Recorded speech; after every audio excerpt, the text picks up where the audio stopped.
নব সমষ্টিত এটা একমাত্ৰ পুৰণা তেল ডিপু আছে বিএন সিং বুলি মই জানো। এতিয়া কোন আছে মই একো নাজানো, কিন্তু যোৱা 17 তাৰিখে তাত অনাকাংক্ষিতভাৱে এটা ঘটনা ঘটিল, যিটো মই ভিডিঅ'ৰ পৰা গম পালোঁ যে প্ৰায় 15-20 গৰাকীমান যুৱক গৈ তাত মেনেজাৰৰ ওপৰত আক্ৰমণ কৰিছে বা তেওঁলোকৰ মাৰপিট হৈছে। কি কথা আছে মই ইণ্টাৰনেট নাজানো।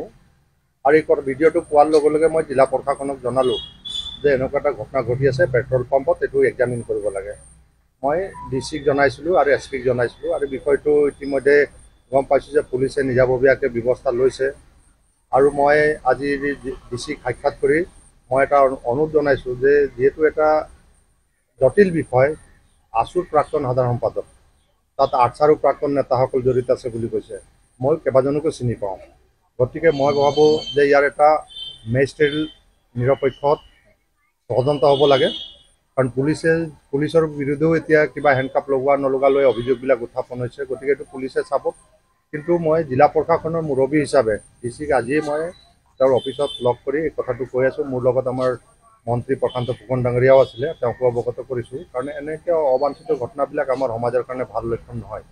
যদি কিবা আইনগত বিষয় আছে, কিবা তেনেকুৱা বিষয় আছে, মই কৈছোঁ ডিচি এটা টেক আপ কৰিব লাগে। আৰু যিসকলৰ যদি কিবা কমপ্লেইন আছে বা তেনেকুৱা ধৰণৰ বিষয় আছে বা এই ডিপুৰ এগেইনষ্টত কমপ্লেইন আছে, তেওঁলোকে ডিচিক এটা আবেদন কৰিব লাগে। ডিচি এই কথাখিনি আইনগতভাৱে চব চাব।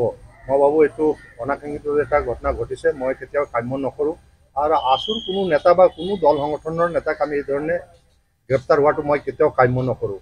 কিন্তু মই ভাবোঁ যে কেতিয়াবা কথাবিলাক যি ধৰণে ওলাইছে, তাত এগৰাকী ছোৱালী খুব চিঞৰি আছে যে মাৰপিটাৰ এজনক তেজ দেখাই আছে, তো পৰস্পৰ মাৰপিট। কিন্তু মোৰ ক'তো অপ্ৰতিত্বশীলভাৱে এটা ব্যৱসায়িক প্ৰতিষ্ঠানৰ ভিতৰত প্ৰৱেশ কিয় কৰিলে? ময়ো বিধায়ক হয়, ময়ো কেতিয়াবা তেল ভৰাওঁ, কিন্তু মই বেছিভাগ বেলেগ ডিপুত ভৰাওঁ। কিন্তু কথাটো হ'ল যে অপ্ৰতিত্বশীলভাৱে তাত সোমোৱাৰ পিছত যিটো ঘটনা ঘটি গ'ল, এই ঘটনাটো স্বাভাৱিকতে এটা তদন্তৰ প্ৰয়োজন আছে। আৰু তদন্ত হ'লে ৰাইজকো আমি আশ্বস্ত কৰিব পাৰিম। আৰু সেইকাৰণে মই ডিব্ৰুগড় ডিচিক কৈছোঁ যে বহুত কম সময়ত এই তদন্তৰ এটা ৰিপৰ্ট আহিব লাগে। মই ভাবোঁ ইয়াত যোনে দোষী হয়, তাৰ ওপৰত ব্যৱস্থা হ'ব লাগে। বহুতে এইটো কথা কৈছে যে কিবা ৰাজনৈতিক ষড়যন্ত্ৰ থাকিব পাৰে।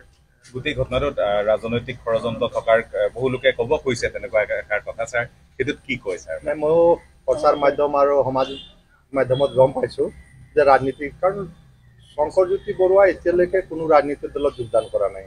আৰু তাত ভিডিঅ'টোৱে কৈছে যে কোনো কংগ্ৰেছ এজিপি বিজেপিৰ কথা অহা নাই। গতিকে এজিপি বিজেপি কংগ্ৰেছ জাতীয় পৰিষদ এনেকৈ আহিলে ৰাজনীতিৰ কথাটো আহিব।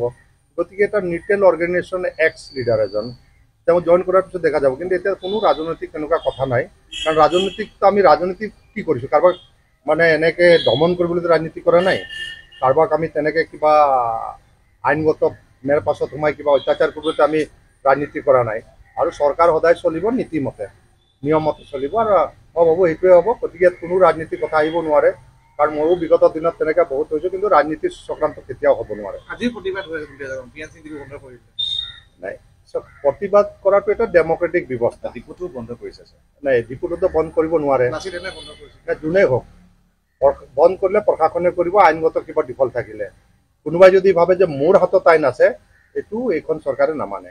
আইন কাৰো হাতত নাই, আইনমতে আছে। আইন ৰক্ষকে এইটো নিয়ন্ত্ৰণ কৰিব, প্ৰশাসনে নিয়ন্ত্ৰণ কৰিব। গতিকে কোনোবা যদি ডিপু বন্ধ কৰিব গৈছে, এইটো জিলা প্ৰশাসনে ব্যৱস্থা ল'ব। আৰু যিহেতু ডিপুৰ পৰা আমি তেল পাওঁ, তেল এটা অত্যাৱশ্যকীয় সামগ্ৰীত পৰে। গতিকে তেল ডিপুৰ হোৱাৰ লগে লগেই বন্ধ হোৱাৰ লগে লগে স্বাভাৱিকতে অন্যান্য এইটো বিয়পি যোৱাৰ সম্ভাৱনা আছে। গতিকে কোনো ব্যৱসায় প্ৰতিষ্ঠান এইধৰণে কাৰো কথাত যাতে বন্ধ হয়, এইটো মই আশা ৰাখোঁ। আৰু বিধায়ক হিচাপে মই এইটো কাম কৰোঁ যে কিবা কথা আছে জিলা উপায়ুক্তক কওক, জিলা উপায়ুক্ত তেওঁলোকে আইনগত ব্যৱস্থা চব গ্ৰহণ কৰিব। ছাৰ, শংকৰজ্যোতি বৰুৱাৰ ক্ষেত্ৰত অকণমান এটা কথা সুধিব খুজিছোঁ। ছাৰ, শংকৰজ্যোতি বৰুৱাই খুব সোনকালে ৰাজনৈতিক পথাৰত নমাৰ কথা আছিলে, এনেধৰণৰ এটা কথা ওলাই আছিলে যে এটা সক্ৰিয় ৰাজনৈতিক দলত যোগদান কৰাৰ কথা আছিলে। ছাৰ, সেই ক্ষেত্ৰত এইটো হ'বই নোৱাৰে। চব, মই আৰ্চাৰ জেনেৰেল ছেক্ৰেটাৰী আছিলোঁ। মই আৰ্চা এৰাৰ পিছত মোৰ ৰাজনীতি দলত জইন কৰিছোঁ। শংকৰজ্যোতি বৰুৱা তেওঁ আছু এৰিছে, তেওঁ কৰিব পাৰে। এতিয়ালৈকে কোনো ক'ত কৰিব ময়ো নাজানো। লুৰিণজ্যোতি ডাঙৰীয়াও কৰিছে, অমীয় ভূঞা আজি MLA, পৰবীন ভূঞাকে ধৰি আৰ্চাৰ আমাৰ কামাখ্যা তাছা, আমাৰ ৰামেশ্বৰ তেলী, চব এতিয়া আমি সংগঠনৰ পৰা আহিছোঁ। গতিকে সংগঠনৰ পৰা আহি এটা ৰাজনীতি দলত জইন কৰাটোতো কোনো বাধা হ'ব নোৱাৰে। তেওঁৰ ইচ্ছাৰ ওপৰত, আইডিঅলজিৰ ওপৰত ডিপেণ্ড কৰিব যে কোনটো ৰাজনীতি দলত যাব। তাতেই ছাৰ নাই, কেতিয়াও হ'ব নোৱাৰে। চব এনেকৈ কোনে বাধা দিব পাৰে? প্ৰতিটো দলত তেনেকুৱা টিকেট বিচৰা থাকিব পাৰে গতিকে এইটো বিষয়ে ৰাজনীতিত অহাই নাই গতিকে ৰাজনীতি কোনো ইয়াত ইনভলভমেণ্টে নাই ৰাজনীতি ইনভলভমেণ্ট নাই ভিডিঅ'টোৱে কৈছে যে তাত কোনো দলীয় ৰাজনীতি মানুহ নাই গতিকে ৰাজনীতি হ'ব নোৱাৰে